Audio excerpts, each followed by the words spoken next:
క్రీస్తునందు ప్రియమైన దేవుని పిల్లలారా, మీ అందరికీ ప్రభు అయిన యేసుక్రీస్తు నామమున శుభం కలుగునుగాక. మీ అందరికీ నా హృదయపూర్వకమైన వందనాలు చెల్లిస్తున్నాను. సమాజం ఎటువైపు వెళ్ళిపోతుందో ఈరోజు మీరు అందరూ చూస్తున్నారు. తమిళలో కూడా మీరు చూశారు. మరి లవర్ కోసం మరి కన్న తల్లిని సుత్తితోనూ రాడ్డుతోనూ కొట్టి సున్నితో బిగించి చంపారు కన్న కూతురు. మీ అందరికీ తెలుసు కదా, సోషల్ మీడియాలో వైరల్ అయిపోయింది. జీడిమిట్ల ప్రాంతంలో ఒక 10వ తరగతి చదువుతున్నటువంటి తేజశ్రీ అనే ఈ పాప మరి ఇన్స్టాగ్రామ్లో పరిచయం చేసుకొని ఒక వ్యక్తిని ప్రేమించింది. అతను నల్గొండలో ఉంటాడు. శివ అనే వ్యక్తిని ప్రేమించింది. గత 6 నెలలుగా వీరి యొక్క ప్రేమ వ్యవహారం పరిచయం పోయి ఆఖరికి లవ్గా మారిపోయింది. అయితే ఈ తేజశ్రీ యొక్క తల్లి అంజలి గారు ఒక కళాకారి, మంచిగా సాంగ్ పాడుతుంది, పాటలు పాడతారు.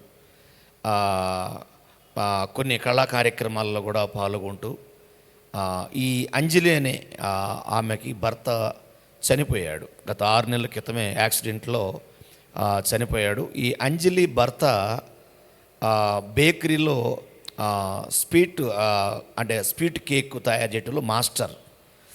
అతడు బండి మీద వెళ్తూ యాక్సిడెంట్లో చనిపోయాడు. ఆ తర్వాత ఈ అంజలి అనే ఆమె భర్త చనిపోయిన తర్వాత 2 పిల్లల్ని ఆమె పెంచి పెద్ద చేసి బాగా చదివిస్తుంది. చాలా కష్టపడి చదివించింది. అయితే పెద్ద కుమార్తె పేరు తేజశ్రీ. ఈమె ఇన్స్టాగ్రామ్లో ఒక వ్యక్తిని, శివ అనే వ్యక్తితో ప్రేమ వ్యవహారం పెంచుకుంది. ఇది తల్లికి తెలియదు. ఒక 1 వీక్ ముందే తెలిసింది. తెలిసిన తర్వాత పోలీస్ స్టేషన్లో కంప్లైంట్ ఇవ్వడం జరిగిన తర్వాత అయితే ఈ విషయం ఆ వ్యక్తికి తెలిసినట్టుంది. అయితే ఒక రోజున ఈ తేజశ్రీ అనే ఈ అమ్మాయి పెద్ద కూతురు అనుకోకుండా ఒకరోజు శివ అనే వ్యక్తికి ఫోన్ చేసిన తర్వాత వాళ్ళిద్దరూ ఆ శివ అనే వ్యక్తి వచ్చిన తర్వాత మెడకి సున్ని బిగించి అతను ఇద్దరు శరీరం పక్క పట్టుకొని లాగుతూ ఉన్నారు. అయితే కింద పడిపోయింది. వెనక నడుముకేసి ఒక్కసారిగా ఈ శివ అనే కుర్రాడు తన్నాడు. వెంటనే అతను ముందుకు పడిపోయిన తర్వాత ఇక ఆమె మాట్లాడట్లేదు. ఇక వెంటనే చనిపోయింది అనుకొని వాళ్ళు అక్కడి నుంచి వెళ్ళిపోయారు. చచ్చిపోయింది కదా అని అక్కడి నుంచి వెళ్ళిపోయారు. ఈ పెద్ద కూతురు మాత్రమే, ఈ తేజశ్రీ అనే అమ్మాయి ఈ తల్లి దగ్గర ఆ దృశ్యం మొత్తం చూస్తూ ఉంది. అయితే ఏం జరిగిందంటే, ఈ తేజశ్రీ అనే ఈ అమ్మాయి ఆ తల్లి అంజలి గారు చనిపోయారనుకొని చూస్తూ ఉంటుండగా ఆమె కాళ్ళు చేతులు అటు ఇటు కదిలిస్తూ ఉంది. ఆ కాళ్ళు చేతులు కదిలిస్తూ ఉన్నప్పుడు వెంటనే తన ప్రియుడైనటువంటి శివకి ఫోన్ చేసినప్పుడు ఆ శివతో పాటు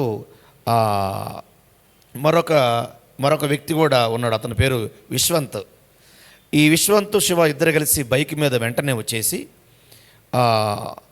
వెంటనే ఆ లోపలికి వచ్చినాక ఆమె కదులుతుంది, చనిపోలేదని తెలిసిన వెంటనే ఈ విశ్వంతు, ఈ శివ, ఒక పక్క తన కూతురు అంజలి గారు కూతురైనటువంటి తేజశ్రీ, ముగ్గురు కలిసి చంపడానికి ప్రయత్నం చేసే సమయంలో ఆ పక్కనే ఒక సుత్తి ఉంది ఆ బల్ల మీద. ఆ సుత్తి తీసుకొని నెత్తి మీద బాగా భయంకరంగా కొట్టారు. ముందు కూడా కొట్టారు. మొత్తం దెబ్బలు కూడా ఈ కంటి మీద ఇక్కడ మొత్తం తగిలింది. అలాగే ఈ నోట్లో నుంచి రక్తం అంతా కూడా కారుతూ ఉంది. ఆ తర్వాత వీళ్ళు ఏం చేశారంటే ఒక రాడ్డు కూడా తీసుకొని కొట్టినట్లుగా ఇప్పుడు న్యూస్లో మనం చూస్తూ ఉన్నాం. ఆ విధంగా మరి ఆ రాడ్డుతోనూ సుత్తితోనూ కొట్టి వారు సున్ని బిగించి ఆ తల్లిని చంపేశారు. ఎంత దారుణమైనటువంటి పరిస్థితి! ఒక్కసారి దయచేసి ఆలోచన చేయండి. వింటుంటేనే ఒళ్ళు గరపొడుస్తుంది. అది ఆలోచిస్తుంటేనే అసలు హృదయ విదారకం అయిపోతూ ఉంది, జీర్ణించుకోలేకపోతున్నాం. అసలేంటి, మనం సమాజంలోనే ఉన్నామా, మానవ సమాజంలో ఉన్నామా, జనారణ్యంలో ఉన్నామా? ఏంటి అసలు ఇది? అడవిలో ఉన్న జంతువును నమ్మొచ్చు కానీ మన పక్కనే ఉన్న మనిషిని నమ్మలేకపోతున్నాం. ఎంత ఘోరం అండి అసలు. కన్న తల్లిని చంపుతున్నా కానీ ఆమె ప్రోత్సహిస్తుంది అంటే ఆ తేజశ్రీ అనే ఆమె ఎంత ఘోరం అండి. కన్నీ పెంచి పెద్ద చేసినటువంటి తల్లి కదండి. ఏమండి, 10వ తరగతి వరకు ఆ పెద్ద కుమార్తెని చదివించిందంటే నిజంగా ఎంత కష్టపడి ఉండదండి. భర్త లేకుండా, భర్త చనిపోయాడు. మరి ఆ తల్లి అంజలి గారే ఆ ఇద్దరు కుమార్తెలను పెంచుతున్నట్టుగా మరి ఆ న్యూస్లో మనం చూస్తూ ఉన్నాం. చంపేశారు, ఘోరాతి ఘోరంగా చంపేశారు. ఇంకా ఇందులో బాధాకర విషయం ఏంటంటే తన తల్లి ఎవరో ఈ శివ వాళ్ళ తల్లికి వాళ్ళు ఫోన్ చేసి అడిగితే ఆమె ఏమంటుందో తెలుసా? ఆ న్యూస్లో వింటున్నప్పుడు, నా కుమారుడు మంచి పని చేశాడు, ఆమెను చంపటమే కరెక్ట్. ఎవరిని? అంజలి గారిని చంపటమే కరెక్టు అంటుందంటే ఎంత కరుడు గట్టిపోయిందో ఆమె హృదయం చూడండి అసలు. ఏమండి, నిజంగా ఈ శివ అనే వ్యక్తి ఒక స్త్రీ అంజలి అనే ఆమెని నిర్దాక్షిణంగా సుత్తితోనూ రాడ్డుతోనూ కొట్టి సున్ని బిగించి గట్టి బిగించి చచ్చిపోలని తెలిసిన తర్వాత కూడా మళ్ళీ వచ్చి ఆ కొన ఊపిరితోంది, కాళ్ళు చేతులు ఆడిస్తుందని తెలిసిన తర్వాత కూడా వచ్చి చంపేస్తున్నాడంటే వాడు ఎంత కసాయి హృదయం కలిగిన వాడు. అసలు అటువంటి స్వభావం వాడికి ఎందుకు వచ్చింది అని ఆలోచిస్తే దీనికి ప్రధానమైన కారణం తల్లిదండ్రులే కారణం. ఖచ్చితంగా పిల్లలు ఈ విధంగా ప్రవర్తిస్తున్న తల్లిదండ్రులే కారణం. ఓ పక్క ఈ తేజశ్రీ అనే అమ్మాయి కూడా సొంత తల్లిని చంపడానికి ఒడికట్టిందంటే నిజంగా ఆమెని మాతృమూర్తి అనాలా, ఒక రాక్షసి, ఒక దుర్మార్గురాలు, ఒక మూఢురాలు అని చెప్పాలా? అందుకేనండి బైబిల్లో ఒక మాట ఉందండి, మూఢురాలు అన్నందుకు దేవుడు, ఇది క్రైస్తవ తల్లిదండ్రులు దయచేసి ఈ మాట గుర్తుపెట్టుకోవాలి. క్రైస్తవ తల్లిదండ్రులు మీ పిల్లలు ఎటువంటి బాటలో వెళుతున్నారో మీకు తెలియటం కొరకు దేవుడు ముందుగానే ఒక మాట రాస్తున్నాడు. సామెతల గ్రంథంలో కూడా 27వ అధ్యాయము 3వ వచనంలో, రాయి బరువు, ఇసుక భారము, మూడుని కోపము ఆ రొంటి కంటే బరువు. క్రోధము క్రూరమైనది, కోపము వరద వలె పొర్లుచున్నది, రోషము ఎదుట ఎవడో నిలవగలడు. చూసారు ఈ మాట?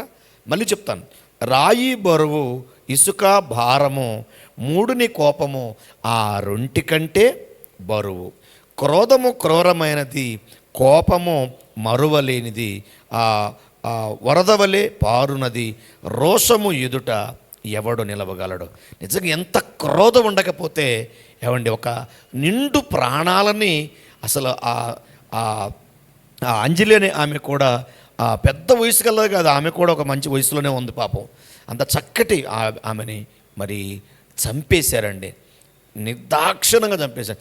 ఏమంటే సుత్తి పెట్టి కొట్టడం అంటే, రాడ్డు తీసుకొని తల మీద కొట్టడం అంటే, ఈ కంటికాడ ఇక్కడ అంతా దెబ్బ తగిలి నోట్లో నుంచి రక్తం వస్తుందంటే ఎక్కడెక్కడో కొట్టారంట. మరి అట్ట కొడుతున్నప్పుడు ఆ తల్లి కన్నటువంటి బిడ్డ తేజశ్రీ ఎదురుగానే ఉందండి. ఎదురుగా ఉన్నప్పుడు కనీసం ఏమంటే జాలి ఉండాలి కదండి. ఎలా పెంచుతున్నామండి తల్లిదండ్రులు మన పిల్లల్ని? మన పిల్లల్ని మనం ఏం పెంచుతున్నాం చెప్పండి ఒకసారి. మన పిల్లలని మనం పెంచే విధానంలో ఏమంటే మీరంటారు కదా, మొక్కై వంగంది రానై వంగదు అంటారు. మొక్కగా ఉన్నప్పుడే పిల్లల్ని క్రమశిక్షణగా పెంచాలండి. ఎక్కడుందండి ఈరోజు తల్లిదండ్రులు భయం? ఎక్కడుంది చెప్పండి. ఏమండి ఒక మాట చెప్తా, తల్లిదండ్రులు భయం రావాలంటే ముందు దేవుడు భయం కావాలి.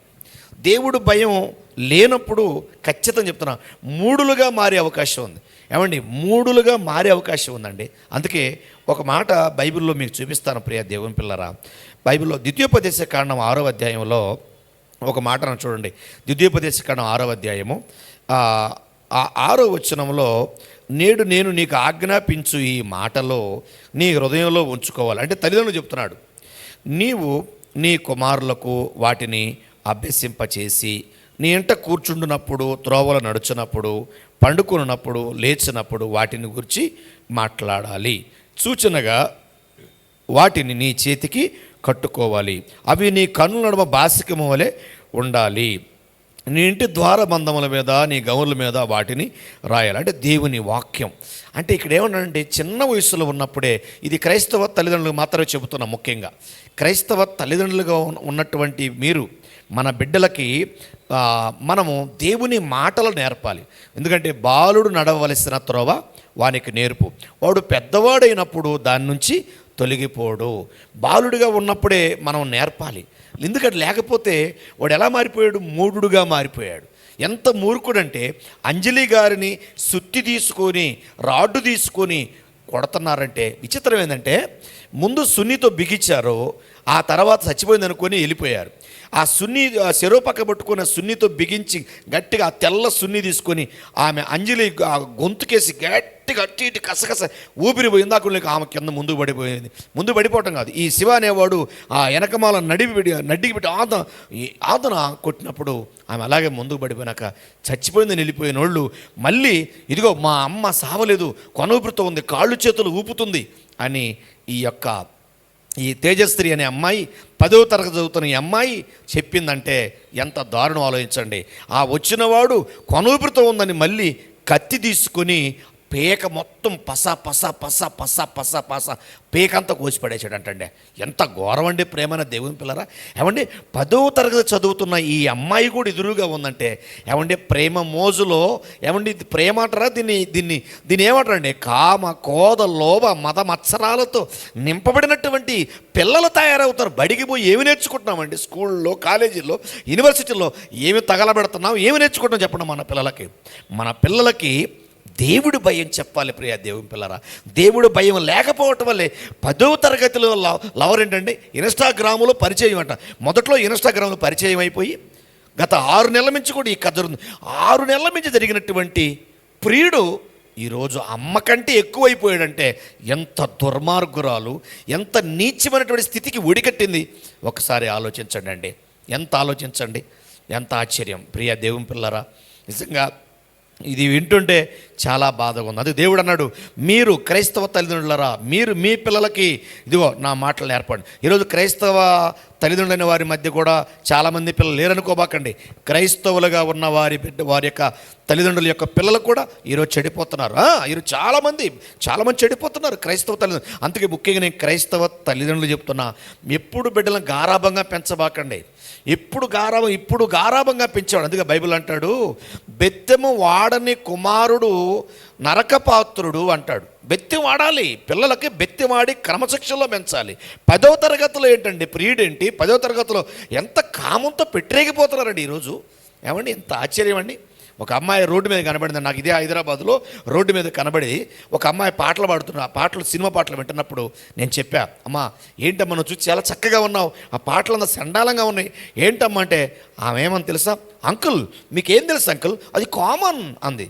నేను అన్నాను కామన్ కాదు, కామంతో కళ్ళకి నెత్తికెక్కి ఏమండి కామంతో కళ్ళు మూసుకొని పోయి ఈరోజు ఈ పని చేస్తున్నారు. కనుక ప్రియ దేవుని పిల్లరా, సమాజం ఒకసారి ఆలోచించండి. పిల్లలు ఎటువే వెళ్ళిపోతున్నారు. బైబిల్ అంటాడు, ఎపేసి పత్రికలు అంటాడు, ఒక మాట అంటాడు, ఇదిగో తండ్రులారా మీ బిడ్డలను ప్రభు యొక్క శిక్షలోను బోధలోను పెంచండి అంటాడు. ఎటుపోతుంది ఈరోజు మన సమాజం చెప్పండి? ఎవరు పెంచుతున్నారు ఈరోజు? చదువుల పేరు మీద పంపించారే కానీ ఆ పిల్లవాడిని ఇంట్లో ఉన్నప్పుడు తల్లి తండ్రి గురువు దైవం అన్నారు. మరి నేర్పించారా? అసలు గురువుని తండ్రిని తల్లిని గౌరవించలేని వాడు ఎందుకు గౌరవించలేదంటే మొదట దేవుని కొరకు పెంచాలి, దేవుని మాటలు వినిపించాలి. అందుకంటాడు బాలుడుగా ఉన్నప్పుడే వానికి దేవుని మాటలు నేర్పాలి. ఇంట్లో కూర్చున్నప్పుడు, లేచినప్పుడు, పడుకున్నప్పుడు నేర్పాలి. ఈ విషయాలు చూస్తున్నప్పుడు ఏమండి ఈరోజు యువకులు ఎంతమంది చెడిపోతున్నారో తెలుసండి. ఎంతమంది ఘోరంగా ఏమండి, చిన్న లేదు పెద్ద లేదు, ఎక్కడ చూసినా ఈరోజు టీవీలో వస్తున్న కార్యక్రమాలు ఏంటి చెప్పండి? ఈ సినిమాలు, ఈ టీవీలో వస్తున్న కార్యక్రమాలు చండాలపు కార్యక్రమాలు. ఏ తల్లిదండ్రులైనా ఒరే ఇది తప్పురా అని అంటున్నారా? తల్లిదండ్రులే పోయి చూస్తున్నప్పుడు పిల్లలు చూడరా? ఈరోజు 10వ తరగతిలో ఉండగానే ఇంత ఘోరంగా మరి ఈ విధంగా కన్న తల్లిని కడ తీర్చడానికి ఒక మూడురాలుగా మారిపోయిందంటే కూతురు. ఏమంటే కారణం వస్తున్నటువంటి సినిమాలు, వస్తున్నటువంటి చెడ్డ కార్యక్రమాలు, ఈ బ్లూ ఫిల్ములు, ఈ పనికిమాలి శాస్త్ర కార్యక్రమాలు రావటం వల్ల ఈరోజు కామం రేపుకొని పెట్టిరేగిపోతూ ఈరోజు ఏమండి కేవలం మనిషి దేనికి బతుకుతున్నాడంటే ఇదిగో పాపం చేయడానికే బతుకుతున్నట్టుగా ఉందండి. ఏమండి, కన్న తల్లిని కడుపును పెట్టుకున్నారు. ఈరోజు అంజలి గారు మరణించారు. అది ఎంత శోకం అండి, ఎంత వేదన, ఎంత బాధ, ఎంత ఆశతో పెంచూడదు ఆ పిల్లల్ని కదా. అందుకన్నాడండి, ఈరోజు కామంతో పెట్టరేగిపోతున్న ఈ మనుషులందరిని ఉద్దేశించి దేవుడు ఏమన్నాడు తెలుసా? ఇర్మియా గ్రంథం చూడండి ఒకసారి. ఇర్మియా గ్రంథం 5వ అధ్యాయము 8వ వచనంలో ఏమన్నా చూడ, బాగుగా బలిసిన గుర్రం వలె ప్రతివాడు ఇటువటు తిరుగుచు తన పొరుగువాని భార్య వెంబడి సకిలించుచు ఉన్నారు. అట్టి కార్యములు బట్టి నేను దండింపకుందునా, అట్టి జనం మీద నా కోపం తీర్చుకుందునా. ఇదే యెహోవాకు. క్రైస్తవ తల్లిదండ్రులారా జ్ఞాపకం చేసుకోండి, పిల్లలు ఎటువైపు వెళ్ళిపోతున్నారు? ఏలీ కుమారులు ఎరగని వారే మిక్కిలి దుర్మార్గులైన బైబిల్ రాయబడింది మొదటి సమయాల గ్రంథంలో. మిక్కిలి దుర్మార్గులు అయిపోయారు ఏలీ కుమారులు. ఏలీ యాజకుడే, దైవజనుడే, కానీ తన కుమారులు ఇదిగో అనేక మంది స్త్రీలతో పాపం చేస్తూ వచ్చారు. అందుకే ఈరోజు భయంకరంగా పాపం విచ్చలవిడిగా అయిపోయింది. అందుకే పిల్లల్ని గారాభంగా పెంచకండి, క్రమశిక్షణలో పెంచండి. తల్లిదండ్రుల దగ్గర ఉన్న ఆ ప్రేమను పంచండి. ఏదో డబ్బులు ఇచ్చేసి చదువుకోపండి అని కాలేజీ పంపించేసి స్కూల్కి పంపించి వాళ్ళతో ఏం మాట్లాడకుండా ఉంటే పిల్లలు ఇలాగే పాడైపోతారు.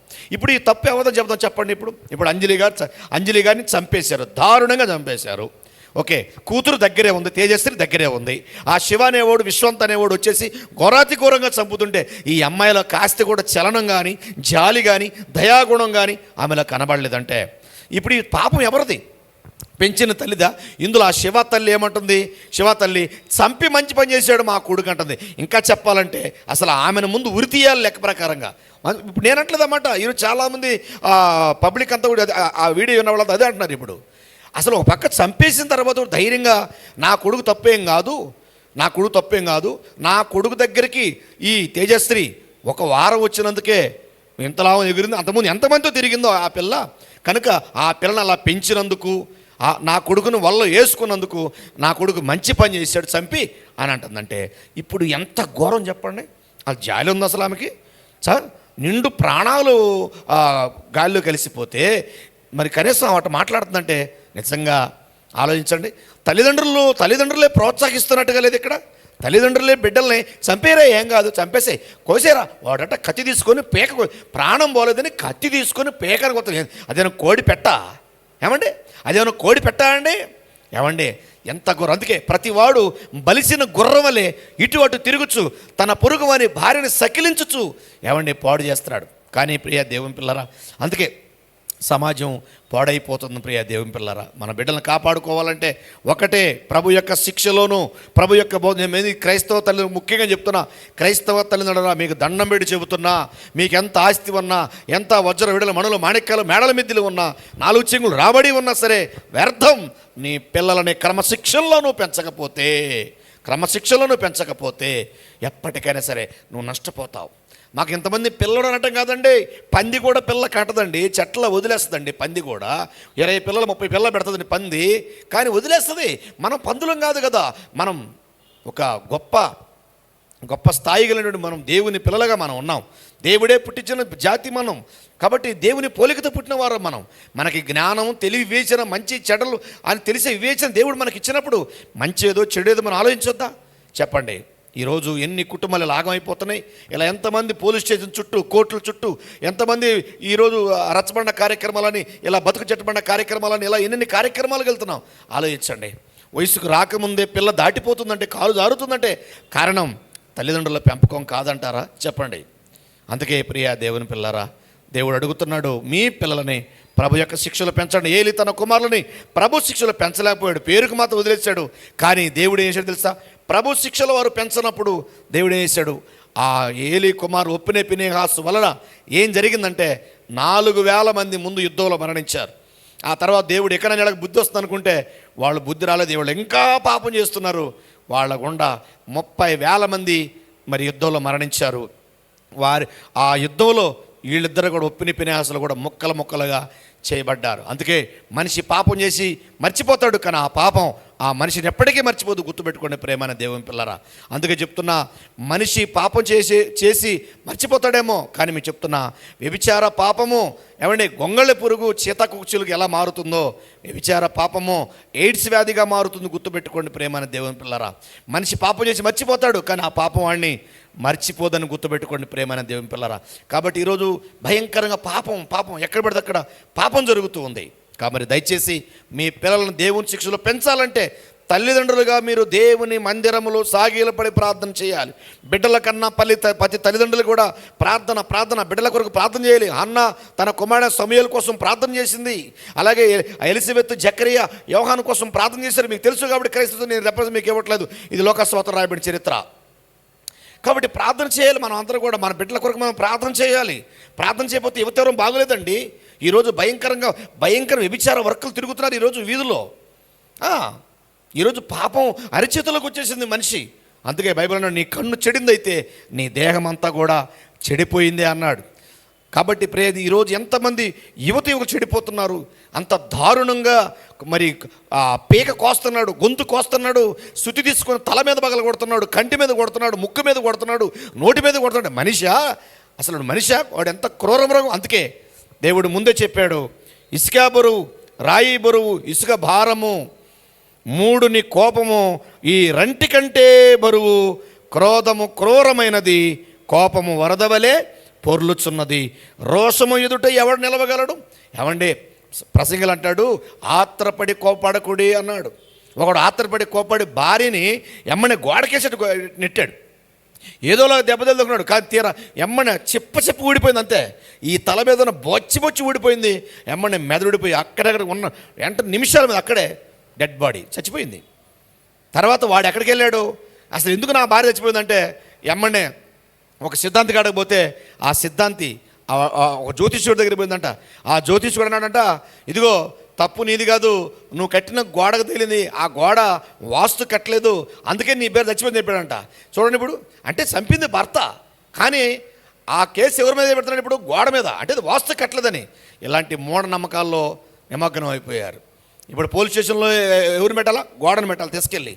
ఇలాంటి ఎంత దరిద్రపు విషయాలు ఈ సమాజంలో చోటు చేసుకుంటా చెప్పండి. చాలామంది బలి కోరింది, ఆ కోరింది, ఈ బలి కోరింది, ఆ శక్తులు, ఈ శక్తులు, శుద్రశక్తులు ఇలా చెప్పుకున్నారు. ముందు శుద్రశక్తులు కాదు, గడసర శక్తులు కాదు, పొలిమేర శక్తులు కాదు.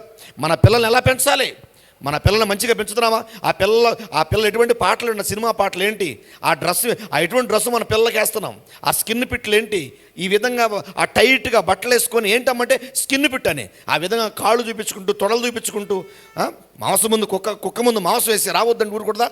ఏమంటే క్రూర మృగలాగా మారిపోయిన ఈ సమాజంలో మన పిల్లల్ని ఎలా పెంచాలో చెప్పండి. ప్రేమ దేవుని పిల్లలు ఒకసారి చెప్పండి, ఎలా పెంచుతామండి? మన పిల్లలకి ఒంటి నిండా బట్టలు కప్పండి, మన పిల్లలకి ఒంటి నిండా బట్టలు కప్పండి, పరిశుద్ధంగా పెంచండి. తల్లిదండ్రులైన వారి ముందు దేవుడు సన్నిధిలో పిల్లల పెంచాలంటే తల్లిదండ్రుల ముందు దేవుడి సన్నిధిలో ప్రార్థనాపూర్వకంగా ఉండాలి. ఇది క్రైస్తవ తల్లిదండ్రులు ముఖ్యంగా చెప్తున్నా.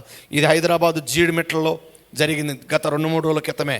కాబట్టి ఈ విషయాన్ని వింటున్నప్పుడు నా హృదయం అయితే విదారకం అయిపోతుందండి. ఎన్ని కళగానే ఉంటుందో. ఆమె గొప్ప కళాకారి అట ఆ యొక్క అంజలి గారు. కానీ తన కన్న కూతురే తేజశ్రీ, ఆ పేరు చూస్తే పెద్దగా తేజశ్రీ అని పెట్టుకుంది. ఏం చేసింది చెప్పండి? ఏమంటే ఎక్కడికో పంపించేసింది. కాన్రాని లోకాలకి కన్న తల్లిని పంపించింది. అది దారుణమైన మరణం, మామూలు మరణం కాదు. మళ్ళీ విచిత్రం ఏంటంటే, ముందు సున్నిత చెప్పేసిన తర్వాత కాళ్ళు చేతులు ఆడతని చచ్చిపోలు చెప్పేసి మళ్ళీ ప్రియుని రప్పించిందంటే, ఎమ్మని ఆ శివ అనేవాడు, విశ్వంత్ అనేవాడు వచ్చేసి మళ్ళీ ఈమె ముగ్గురు కలిసి పట్టుకొని సుత్తితో కొడుతున్నారంటే ఏందండి? మనం ఎక్కడున్నాం? అడవిలో ఉన్నామా, ఎడారిలో ఉన్నామా, సమాజంలో ఉన్నామా? ప్రజాస్వామ్యం అని చెప్పుకున్న ఈ దేశంలో ఏమి నేర్చుకుంటున్నాం? కాబట్టి పిల్లరా ఆలోచన చేయండి. తప్పకుండా క్రైస్తవ తల్లిదండ్రులు మీ దండం పెట్టి చెప్తున్నా, మీ పిల్లల కోసం ప్రార్థన చేయండి. మేము మీకోసం ప్రార్థన చేస్తున్నాం, తప్పకుండా ప్రార్థన చేయాలి. సాతానుడు ఎవరిని మింగుతున్నా కొద్దిసార్లు తిరుగుతూ పొంచి తిరుగుతున్నాడు. కాబట్టి సాతాను తన కమండస్తాలు పడిపోకుండా మన పిల్లలు చెడు చూస్తున్నారు, చెడు వింటున్నారు, చెడు మాట్లాడుతున్నారు, చండాలపు కార్యక్రమాలు వస్తున్నాయి టీవీల్లో, సినిమా హాల్లో, టీవీల్లో ఎన్నో భయంకరంగా. రోడ్డు మీద వెళ్తుంటే, హైదరాబాద్లో రోడ్డు మీద వెళ్తుంటే మనసు వేదనగా ఉందండి. ఎవరు బైకులు పెడితే వారు బైకులు ఎక్కడం, ఎక్కడ పెడితే అక్కడ తిరగడం, అర్ధరాత్రులు ఎక్కడ తిరగడం, క్లబ్బుల్లో, బారుల్లో, పబ్బలు గడిపోవడం. ఏంటండి ఈ బ్లడ్ షాపులు, వైన్ షాపులు, ఈ ముందు తాగడం, ఈ డ్రగ్స్, ఈ గంజా, ఇవన్నీ అరికట్టే అధికారులు ఎక్కడో చెప్పండి. అందుకే ప్రియదేవం పిల్ల ఇవన్నీ జరుగుతున్నాయంటే కారణం ముందు రాబోయే దినాల్లో ఇంకా ఘోరమైన దినాలు వస్తాయి. అందుకే పెద్ద మేధావులు అన్నారు, ఇదిగో 2025 ఎలా ఉందంటే 2050 నాటికి ప్రపంచం ఎలా ఉండబోతుందని ఈరోజు మేధావులు వాపోతూ ఉన్నారు. కాబట్టి ప్రార్థన చేద్దాం, తప్పకుండా ప్రార్థన చేయండి. May God bless you. తప్పకుండా ప్రార్థన చేయండి. Thank you.